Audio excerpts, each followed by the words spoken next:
మహబూబాబాద్ జిల్లాలో భారీ వర్షాలు పడ్డాయి. దీంతో తొర్రూరు మండలం అమ్మాపురంలో ఐకేపీ సెంటర్లో ధాన్యం తడిసి ముద్దైంది. కష్టపడి పండించిన వరి ధాన్యం తడిసిందని రైతులు ఆవేదన వ్యక్తం చేశారు. తమను ప్రభుత్వం వెంటనే ఆదుకోవాలని రైతులు కోరుతున్నారు.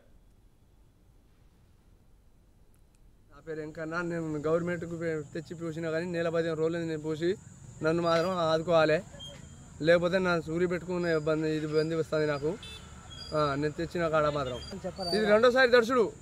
మొన్న తెచ్చి తిరగబోసినావు, తూర్పాలు పట్టినా మళ్ళీ తడిచినాయి. నేను ఏం చేయాలి ఇప్పుడు ఎటు పోసేటట్టు కూడా లేదు ఇక్కడ చోటు.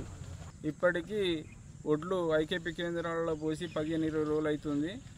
ఇదివరకు మధ్యాహ్న వర్షం పడింది, అవి తిరగబోసినాం, మళ్ళీ ఆరబోసినాం, మళ్ళీ తడిసింది. దీనికి కారణము అమలు కొరత ఉండడము, మళ్ళీ బార్దాన్ని కూడా సరైన టైంకు మంచి బార్దాన్ని ఇవ్వక అట్లా కూడా చాలా నష్టం జరిగింది. ఇప్పటికైనా ప్రభుత్వం మేలుకొని ఎమ్మటే తడిసిన ఒడ్లు తీసుకొని రైతుకు న్యాయం చేయాలని కోరుకుంటున్నాం.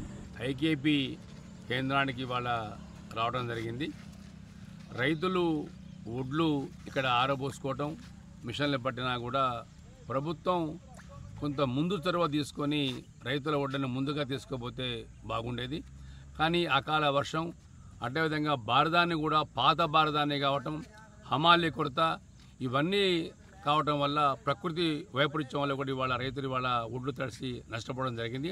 కాబట్టి మీనమేషాలు లెక్క పెట్టకుండా వెంటనే రైతుల తడిసిన ఒడ్లను కూడా ఖరీదు చేసి రైతులను ఆదుకోవాలని మేము డిమాండ్ చేస్తున్నాం.